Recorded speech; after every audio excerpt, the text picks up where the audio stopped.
지금 북한이 발칵 뒤집혔습니다. 한때 김정은의 신뢰를 받던 철도 기술자가 손녀를 안고 중국을 거쳐 한국으로 망명했기 때문입니다. 그런데 더 이상한 건 그가 공항에 도착했을 때 대한민국 국정원이 이미 그를 기다리고 있었다는 점입니다. 사람들은 그저 손녀와 함께 살기 위해 도망친 줄 알았습니다. 그러나 시간이 흐른 뒤 밝혀진 진실은 모두를 충격에 빠뜨렸습니다. 대체 그는 왜 목숨을 걸고 손녀와 함께 탈출한 걸까요? 지금부터 그 충격적인 이유를 공개합니다. 여기서 잠깐 좋아요와 구독 버튼을 눌러주시면 영상 제작에 큰 힘이 됩니다. 개인정보 보호를 위해 실제 사연이 일부 각색되었음을 다시 한번 알려드립니다. 안녕하세요. 저는 이제 65세가 된 이정호입니다. 북한 양강도 해산에서 평생을 철도 기술자로 살아왔죠. 하지만 지금 제가 서 있는 이 영무소는 난방도 끊어진 채 얼음장처럼 차가워요. 손녀 은별이가 제 품에서 가쁜 숨을 몰아쉬고 있습니다. 8살밖에 안 된 아이가 폐렴에 걸려 벌써 사흘째 열이 내리지 않고 있어요. 아내를 잃고 난 뒤 은별이만이 제게 남은 전부인데 이 아이마저 잃을 수는 없죠. 할아버지, 추워요. 은별이의 작은 목소리가 얼어붙은 공기 속에서 떨리고 있습니다. 저는 제가 입고 있던 낡은 철도복까지 벗어서 아이를 감쌌어요. 몸이 떨려도 참아야 했어요. 은별아, 조금만 참자. 할아버지가 있잖니? 밖에서는 또다시 열차 한 대가 지나갑니다. 하지만 그 열차에는 석탄도 식량도 실려 있지 않아요. 요즘 들어 모든 물자가 평양으로만 올라가고 있거든요. 우리 같은 변두리 사람들에게는 아무것도 돌아오지 않습니다. 저는 아이의 이마를 만져보았어요. 여전히 뜨거웠죠. 병원에 데려가고 싶지만 돈이 없어요. 설사 돈이 있다 해도 약품이 부족해서 제대로 된 치료를 받기 어려운 상황입니다. 할아버지, 엄마는 언제 와요? 은별이가 또다시 물어보네요. 아이는 아직 엄마가 세상을 떠났다는 걸 완전히 이해하지 못해요. 저는 목이 메어서 대답하기 어려웠습니다. 엄마는 먼 곳에 갔단다. 하지만 할아버지가 은별이를 지켜줄게. 창밖으로는 눈이 또 내리기 시작했어요. 이 혹독한 겨울이 언제까지 계속될까요? 은별이는 점점 말도 줄어들고 있어요. 평소 같으면 할아버지와 이런저런 이야기를 나누곤 했는데 이제는 힘이 없어서 그런지 조용합니다. 옆방에서는 김동무가 기침을 하고 있어요. 저희와 마찬가지로 병에 걸린 아이를 돌보고 있죠. 하지만 모두들 각자 살기에 바빠서 서로 도울 여유가 없어요. 할아버지도 아파요? 은별이가 제 얼굴을 보며 걱정스럽게 물어봅니다. 저는 웃으려고 애써 보았어요. 아니야, 할아버지는 괜찮다. 은별이만 빨리 나으면 돼. 하지만 마음속으로는 절망스러웠습니다. 이 아이가 이곳에서 과연 살아남을 수 있을까요? 매일 보는 게 굶주림에 지친 사람들과 병들어 쓰러져가는 아이들 뿐이에요. 저는 속으로 다짐했습니다. 은별아, 어떤 일이 있어도 너만은 살려내겠다. 할아버지가 반드시 널 지켜낼 거야. 장마당에서 구해온 옥수수죽 한 그릇이 전부였어요. 그것도 며칠에 한 번씩 겨우 구할 수 있는 게 현실이죠. 아이의 기력을 되돌리기에는 턱없이 부족했습니다. 밤이 깊어가면서 은별이의 열이 더 오르는 것 같았어요. 저는 아이를 더 꽉 껴안으면서 생각했습니다. 과연 이곳에서 은별이가 건강하게 자랄 수 있을까요? 할아버지, 배고파요. 또다시 들려오는 은별이의 약한 목소리였어요. 저는 주머니를 뒤졌지만 아무것도 없었습니다. 내일은 뭘 먹여야 할까요? 그때 문득 떠오른 생각이 있었어요. 예전에 함께 일했던 동료가 했던 말이었죠. 두만강 너머에는 다른 세상이 있다고, 아이들이 굶주리지 않는 곳이 있다고 했던 그 말입니다. 하지만 그건 너무나 위험한 생각이었어요. 발각되면 정치범 수용소로 끌려갈 수도 있거든요. 그래도 은별이를 살리기 위해서라면 그런 위험도 감수해야 하는 걸까요? 며칠 뒤 저는 은별이를 등에 업고 장마당으로 나갔습니다. 아이의 열이 조금 내렸지만 여전히 약했어요. 옥수수라도 구해보려고 했죠. 장마당은 언제나처럼 사람들로 붐볐습니다. 하지만 모두들 굶주린 얼굴이었어요. 저는 며칠 전부터 모아둔 돈으로 옥수수 한 되를 샀습니다. 그 돈은 철도역에서 고철을 주워 팔아서 마련한 거였죠. 은별아, 오늘은 죽을 많이 끓여줄게. 은별이가 제 등에서 작게 대답했습니다. 그런데 그때였어요. 낯선 남자가 제게 다가왔어요. 마흔 중반으로 보이는 사람이었는데 옷차림이 장마당 사람들과는 달랐습니다. 이정호 동무 맞습니까? 저는 깜짝 놀랐어요. 누가 절 찾는다는 거죠? 혹시 보이부에서 온 건 아닐까 싶어서 가슴이 두근거렸습니다. 은별이가 제 등에서 움찔했어요. 누구신데요? 그 남자는 주위를 살펴보더니 조용히 말했습니다. 사람들이 많은 곳이라 그런지 목소리를 낮췄어요. 조심스럽게 이야기해야 할 일이 있습니다. 잠깐 따라와 주세요. 저는 망설였습니다. 하지만 그 남자의 눈빛에서 악의는 느껴지지 않았어요. 오히려 걱정스럽고 조급한 표정이었죠. 마치 중요한 소식을 전해야 한다는 듯이 말이에요. 우리는 장마당 뒤편의 한적한 골목으로 갔어요. 그곳은 평소에 장사꾼들이 짐을 쌓아두는 곳이라 사람들이 잘 오지 않았습니다. 그 남자가 주위를 한 번 더 둘러보고 나서 작은 종이 한 장을 건네주었어요. 이걸 보세요.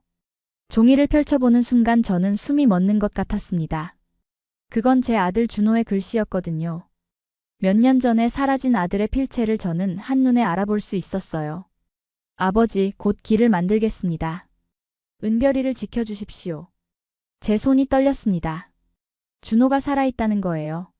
그것도 저희를 도우려 하고 있다는 뜻이었죠. 가슴이 뛰어서 제대로 서 있기 힘들 정도였어요. 이게 정말 제 아들이 보낸 겁니까? 그 남자가 고개를 끄덕였습니다. 그리고 더 조용한 목소리로 설명했어요. 준호가 저를 통해 연락을 취했습니다.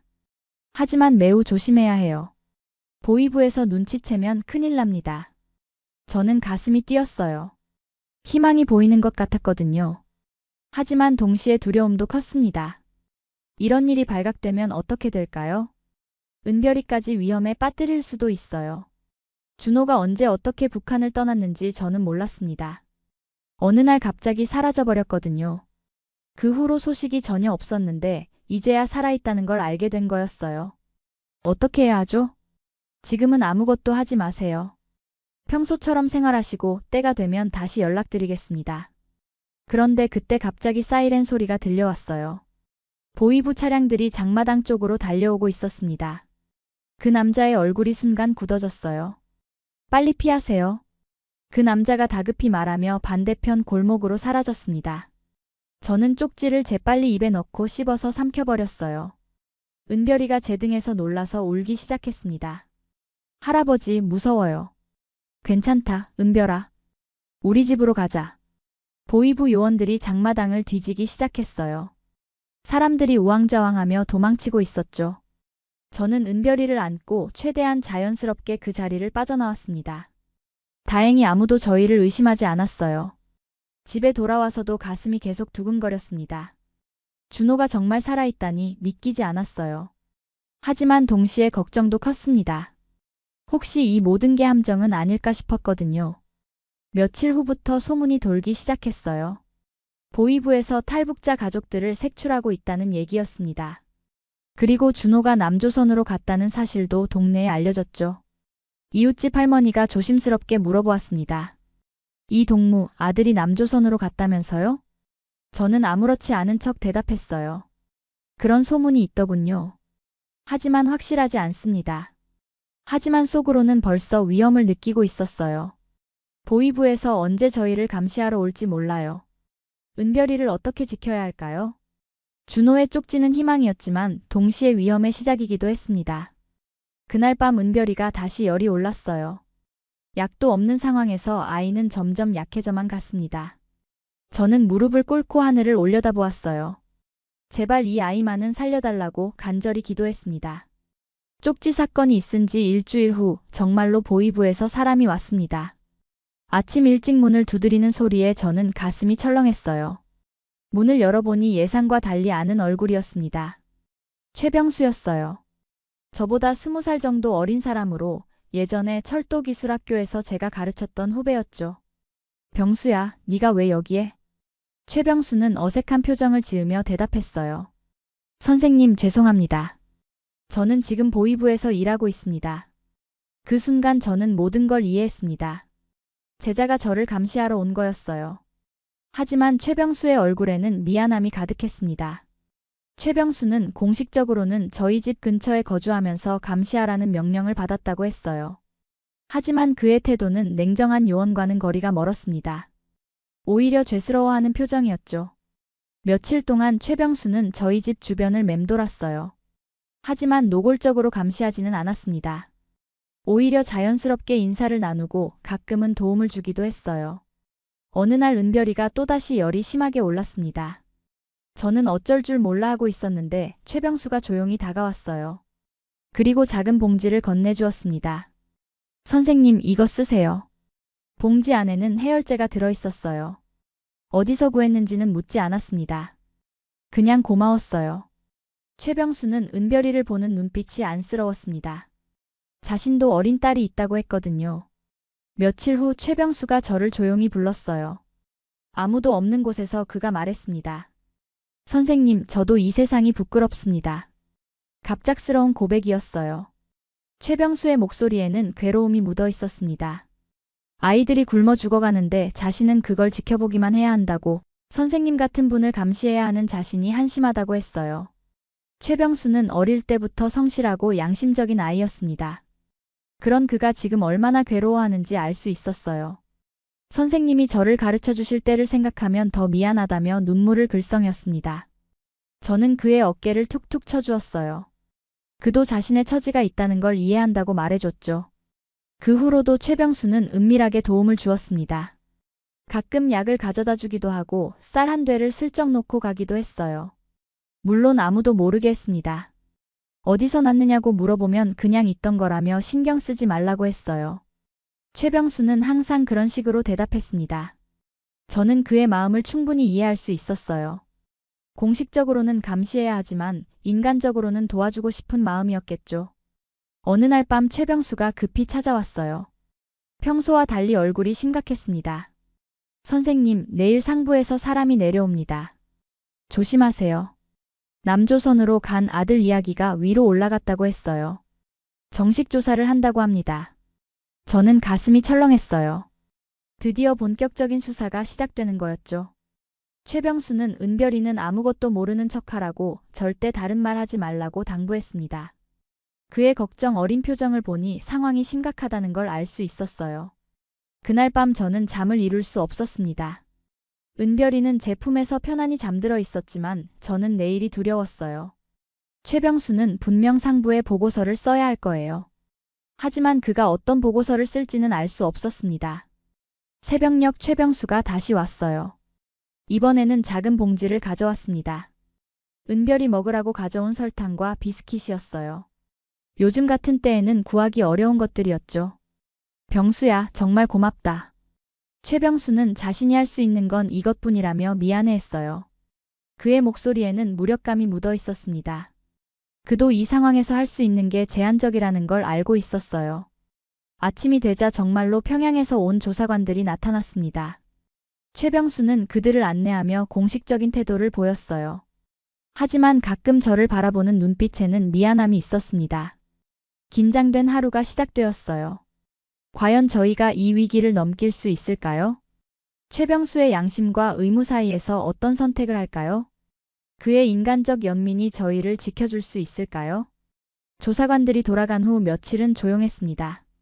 다행히 큰 문제 없이 넘어간 것 같았어요. 최병수가 어떤 보고서를 썼는지는 몰랐지만 저희를 보호해 준 것 같았습니다. 저는 마음을 진정시키기 위해 예전처럼 버려진 철로를 손보러 나갔어요. 은별이도 조금 나아져서 함께 나올 수 있었습니다. 아이는 여전히 약했지만 걸을 수는 있었어요. 이 철로는 예전에 중국으로 가는 화물 열차가 다니던 길이었습니다. 하지만 지금은 사용하지 않아서 풀이 무성하게 자라고 있었죠. 저는 은별이에게 말하면서 철로의 녹을 벗겨내고 있었어요. 은별아, 언젠가 이 철로 위에 자유의 기차가 달릴 거야. 은별이가 고개를 갸웃거렸어요. 자유라는 말이 무슨 뜻인지 잘 모르는 것 같았습니다. 저는 아이에게 설명해 주었어요. 자유는 은별이가 아프지 않고 건강하게 자랄 수 있는 곳이라고, 배고프지 않아도 되는 곳이라고 말했습니다. 저는 은별이를 바라보며 속으로 다짐했어요. 언젠가는 이 아이를 그런 곳으로 데려가겠다고 말이에요. 쓸모없는 일인 줄 알면서도 철로를 손보는 건 철도 기술자로 평생 살아온 습관이었습니다. 그때 멀리서 누군가 걸어오는 게 보였어요. 김철수 동무였습니다. 저와 함께 철도에서 일했던 옛 동료였죠. 요즘은 장마당에서 고철 장사를 하고 있었어요.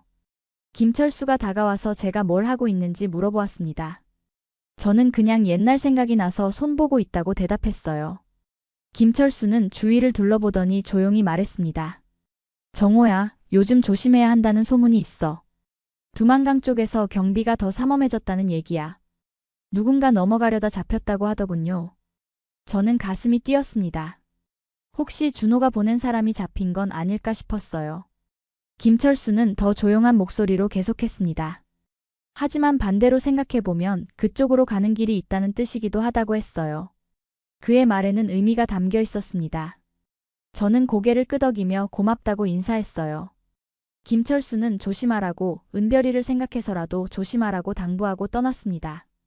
그가 떠나고 나서 저는 더욱 진지하게 생각했어요. 정말로 탈출을 시도해야 할 때가 온 것 같았습니다. 저녁에 집으로 돌아와서 은별이에게 밥을 먹여주었어요.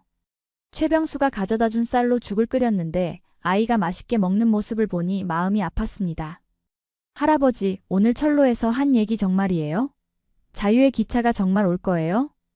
은별이가 갑자기 물어보았어요. 저는 은별이의 맑은 눈을 바라보았습니다. 이 아이에게 거짓말을 할 수는 없었어요. 그래, 은별아. 할아버지가 반드시 그 기차를 타게 해줄게. 그날 밤 은별이가 잠든 후 저는 오랫동안 생각에 잠겼습니다.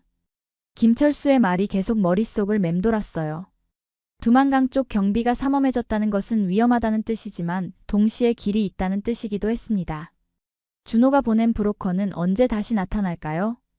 아니면 제가 먼저 움직여야 할까요? 하지만 은별이의 건강이 너무 걱정되었어요. 긴 여행을 감당할 수 있을까요? 며칠 후 최병수가 또 찾아왔어요.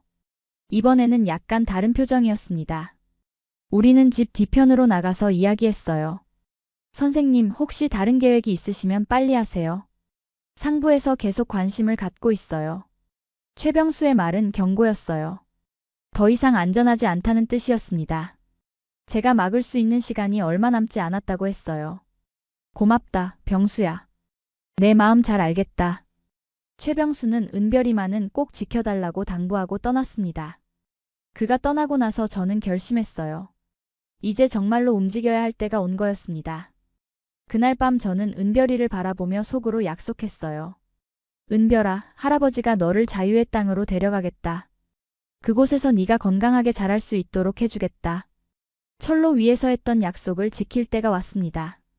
자유의 기차는 저희가 직접 만들어야 하는 거였어요. 더 이상 미룰 수 없었습니다. 최병수의 경고를 들은 후 저는 본격적으로 준비를 시작했습니다. 하지만 어떻게 시작해야 할지 막막했어요. 그러던 중 며칠 후 장마당에서 그 브로커를 다시 만났습니다.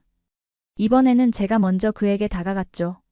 사람들이 많은 곳에서 자연스럽게 대화를 나누는 척했습니다. 준호 소식이 있습니까?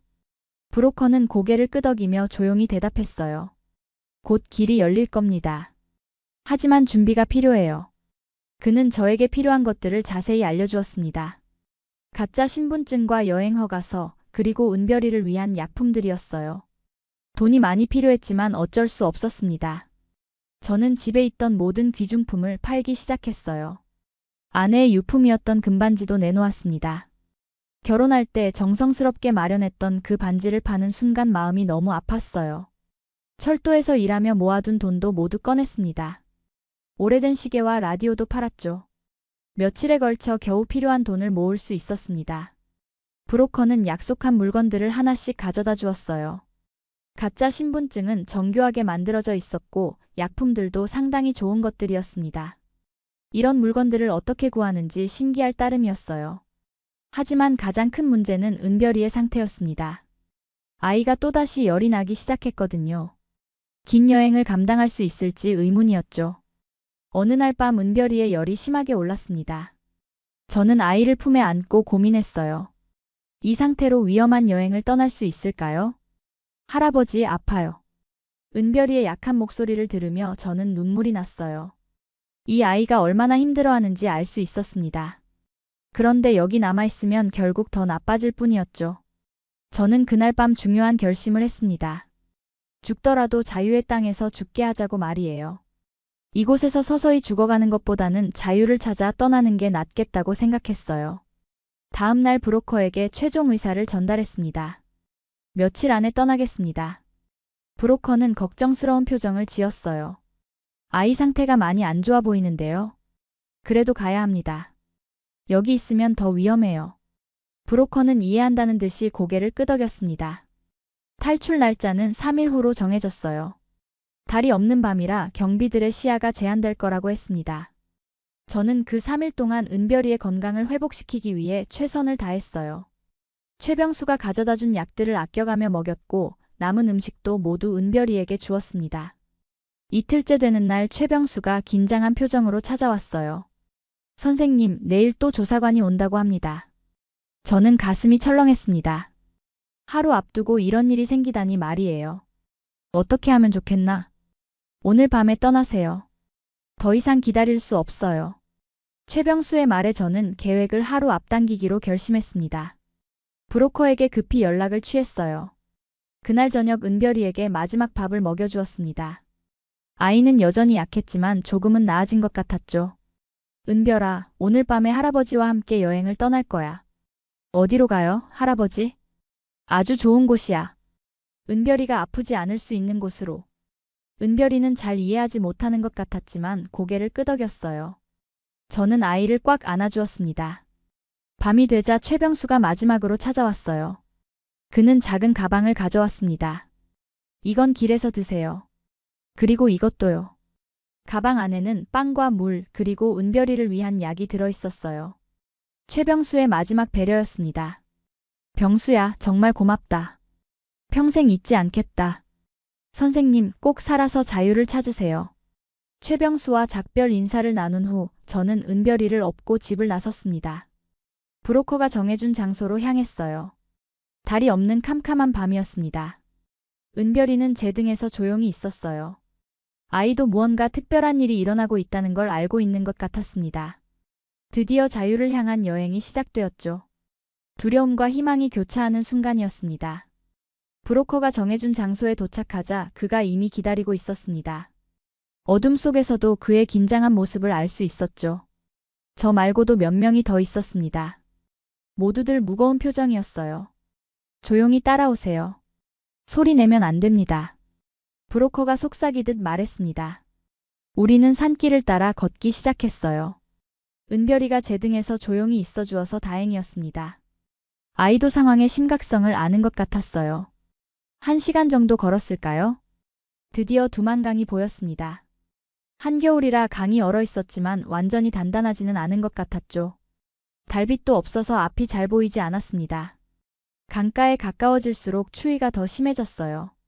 바람이 뼛속까지 파고들었습니다. 은별이가 추위에 떨까봐 제 외투로 더 꽁꽁 싸주었어요. 여기서 잠깐 기다리세요. 브로커가 혼자 강가로 내려가서 얼음 상태를 확인했습니다. 몇 분 후 돌아와서 조심스럽게 말했어요. 얼음이 좀 약해요. 하지만 갈 수는 있습니다. 무거운 걸 지고 있으면 위험하니까 아이는 제가 업겠어요.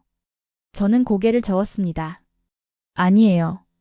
제가 업고 가겠습니다. 은별이를 다른 사람에게 맡기고 싶지 않았어요. 혹시 무슨 일이 생기면 어떻게 할까요? 이 아이는 제가 끝까지 지켜야 했습니다. 브로커는 더 이상 말하지 않았어요. 아마 제 마음을 이해했을 거예요. 우리는 조심스럽게 강가로 내려갔습니다. 얼음 위에 발을 올려놓는 순간 심장이 빨리 뛰었죠. 강폭이 생각보다 넓었습니다. 걸어서 건너려면 상당한 시간이 걸릴 것 같았어요. 걸음을 옮길 때마다 얼음에서 삐걱거리는 소리가 났습니다. 은별이가 제 등에서 움찔했어요. 할아버지, 무서워요. 괜찮다, 은별아. 조용히 있자. 강 한가운데쯤 왔을 때였습니다. 갑자기 얼음이 갈라지는 소리가 들렸죠. 제 발 아래 얼음에 금이 가기 시작했습니다. 정말 위험한 순간이었어요. 브로커가 급하게 손짓했습니다. 빨리 움직이라는 뜻이었어요. 저는 은별이를 더 꽉 안고 서둘러 걸었습니다. 하지만 너무 서두르면 얼음이 더 깨질 수도 있었어요. 그런데 그때 멀리서 손전등 불빛이 보였습니다. 경비대였죠. 우리를 발견한 것 같았습니다. 가슴이 철렁했어요. 빨리 뛰세요. 브로커가 다급하게 소리쳤습니다. 하지만 얼음 위에서 뛸 수는 없었어요. 자칫하면 빠져 죽을 수도 있거든요. 그래도 최대한 빨리 걸었습니다. 손전등 불빛이 점점 가까워졌어요. 경비병들의 목소리도 들렸습니다. 저는 은별이를 더 꽉 안고 최대한 빨리 걸었어요. 숨이 가빠지기 시작했습니다. 강 건너편이 이제 가까워 보였어요. 하지만 경비대도 강가에 거의 도착한 것 같았습니다. 이대로 가면 잡힐 수도 있었어요. 어떻게 해야 할까요? 그런데 갑자기 뒤쪽에서 다른 소리가 들렸습니다. 누군가 경비대의 관심을 다른 곳으로 돌리고 있는 것 같았어요. 혹시 최병수일까요? 정말 그가 우리를 도와주고 있는 건 아닐까요? 그 틈에 우리는 겨우 중국 땅에 발을 디딜 수 있었습니다. 브로커가 우리를 재촉해서 강가에서 멀어졌어요. 한참을 걸어서야 안전한 곳에 도착했습니다. 저는 무릎을 꿇고 땅에 주저앉았어요. 드디어 해냈구나 싶었습니다. 은별이를 내려다보니 아이가 잠들어 있었어요. 이 모든 위험한 순간에도 아이는 저를 믿고 있었던 거죠. 눈물이 났습니다. 그 눈물은 단순한 생존이 아니었어요. 자유를 향한 첫걸음이었습니다. 비록 앞으로 더 험난한 길이 기다리고 있겠지만 이제 희망이 보였어요. 브로커가 다가와서 말했습니다. 이제 시작입니다. 더 먼 길을 가야 해요. 저는 고개를 끄덕였습니다. 은별이를 다시 업고 일어섰어요. 아직 끝나지 않았지만 가장 위험한 고비는 넘긴 것 같았습니다. 차가운 바람이 불었지만 마음은 따뜻했죠. 은별이와 함께 자유의 땅을 향해 한 걸음 더 나아갔습니다. 이제 정말로 새로운 시작이었어요. 중국 땅에 발을 디딘 후 브로커는 우리를 안전한 은신처로 안내했습니다. 작은 농가였는데 주인은 이런 일에 익숙한 듯 보였어요. 말은 별로 하지 않았지만 따뜻한 차와 죽을 주었습니다. 며칠을 그곳에서 쉬었어요. 은별이의 상태를 회복시키기 위해서였죠. 아이는 긴 여행과 추위로 많이 지쳐 있었습니다. 브로커가 준 약을 꾸준히 먹이니 조금씩 나아지는 것 같았어요. 농가 주인은 우리에게 중국식 옷을 가져다 주었습니다. 혹시 모를 상황에 대비해서였죠. 저는 은별이와 함께 그 옷들로 갈아입었습니다. 이제 겉모습은 중국 사람과 비슷해 보였어요. 브로커가 말했습니다. 이제 기차를 타야 합니다. 화물 열차에 숨어서 몽골까지 가야 해요. 그곳에서 한국 대사관에 도움을 요청할 수 있습니다. 화물 열차역은 상당히 컸어요. 수많은 화물차들이 줄지어 서 있었습니다. 석탄을 실은 차, 곡물을 실은 차, 각종 기계 부품을 실은 차들이 있었죠. 브로커는 그중 하나를 가리키며 조용히 설명했습니다. 저 차량으로 가세요. 안에 물과 음식이 준비되어 있어요. 저는 은별이를 업고 화물차에 올라탔습니다. 안은 생각보다 넓었어요. 이미 몇 명이 더 타고 있었습니다. 모두 저희와 같은 처지인 것 같았어요. 아무도 말을 하지 않았지만 서로의 상황을 이해하고 있었습니다. 나이 든 부부도 있었고 어린 자녀를 데리고 온 가족도 있었어요. 모두들 긴장한 표정이었습니다. 열차가 움직이기 시작했어요. 덜컹거리는 소리와 함께 우리는 몽골을 향해 떠났습니다. 은별이가 제 품에서 불안해했어요. 할아버지, 언제까지 가야 해요? 조금만 더 참자, 은별아. 곧 좋은 곳에 도착할 거야. 창문이 작아서 바깥 풍경이 잘 보이지 않았어요. 하지만 가끔 스치는 중국 시골 풍경들이 눈에 들어왔습니다. 넓은 평야와 작은 마을들이 지나갔죠. 때로는 양떼가 보이기도 했습니다. 하루 정도 지났을까요? 갑자기 열차가 멈췄어요. 검문소인 것 같았습니다. 모두들 숨을 죽이고 조용히 있었죠. 이런 상황이 가장 위험한 순간이었거든요. 발소리가 들렸습니다. 경찰이 화물차를 검사하고 있는 것 같았어요. 저는 은별이를 더 꽉 안았습니다. 들키면 모든 게 끝나거든요. 다시 북한으로 송환될 수도 있었어요. 그런데 그때 은별이가 갑자기 열이 오르기 시작했습니다. 아이가 신음소리를 내려고 했어요. 저는 급히 아이의 입을 막으면서 속삭였습니다. 은별아, 조용히 해야 해. 참을 수 있지? 은별이가 고개를 끄덕였지만 아이의 상태가 심각해 보였습니다. 열이 너무 높았죠. 어떻게 해야 할까요? 이 상황에서 소리라도 내면 모든 사람이 위험해집니다. 다행히 검문이 끝나고 열차가 다시 움직였어요. 저는 브로커가 준 약을 은별이에게 급히 먹였습니다. 기적처럼 아이의 열이 조금씩 내리기 시작했죠. 정말 다행이었습니다. 할아버지, 이제 괜찮아요. 은별이가 약한 목소리로 말했습니다. 저는 안도의 한숨을 쉬었어요. 다른 사람들도 걱정스럽게 지켜보고 있었는데 모두 안심하는 표정을 지었습니다. 이틀 더 지나서 드디어 몽골에 도착했어요. 브로커가 우리를 몽골의 한국 대사관으로 안내해 주었습니다. 대사관 건물을 보는 순간 정말로 안전한 곳에 왔다는 느낌이 들었어요. 대사관 직원들이 우리를 따뜻하게 맞아주었습니다. 고생 많았습니다. 이제 안전해요. 그리고 깜짝 놀랄 일이 일어났습니다. 전화기 너머로 익숙한 목소리가 들려왔거든요. 아버지, 이제 안전합니다. 곧 만날 수 있어요. 준호의 목소리였어요. 살아있는 아들 준호의 목소리를 듣는 순간 저는 눈물을 참을 수 없었습니다. 몇 년 만에 듣는 아들의 목소리였거든요. 준호야, 정말 네가 맞냐? 네, 아버지. 은별이도 안녕한가요? 응, 은별이도 괜찮다. 내 덕분에 여기까지 올 수 있었어. 국정원 직원이 전화를 받아서 덧붙였습니다. 자유의 품을 찾아 떠나온 우리 민족을 대한민국은 절대 버리지 않습니다. 그 말을 들으니 정말로 자유에 한 걸음 더 가까워진 것 같았어요. 은별이도 제 옆에서 환하게 웃고 있었습니다. 이제 정말 희망이 보였어요. 몽골에서 며칠을 보낸 후 드디어 한국행 비행기에 오를 수 있게 되었습니다. 기나긴 여행의 끝이 보이기 시작했죠. 비행기 창밖으로 보이는 구름들이 희망처럼 느껴졌습니다. 곧 준호를 만날 수 있고 은별이도 제대로 된 치료를 받을 수 있을 거예요. 새로운 삶이 시작되는 거였습니다. 자유의 땅, 대한민국에서 말이에요. 인천공항에 도착했을 때 그 감격을 어떻게 말로 표현할 수 있을까요? 비행기에서 내리는 순간 한국의 공기를 마시며 저는 정말로 자유의 땅에 왔다는 걸 실감했습니다. 공항 출구에서 기다리고 있는 사람이 보였어요. 멀리서도 알 수 있었습니다. 바로 준호였거든요. 몇 년 만에 보는 아들의 모습이었죠. 아버지.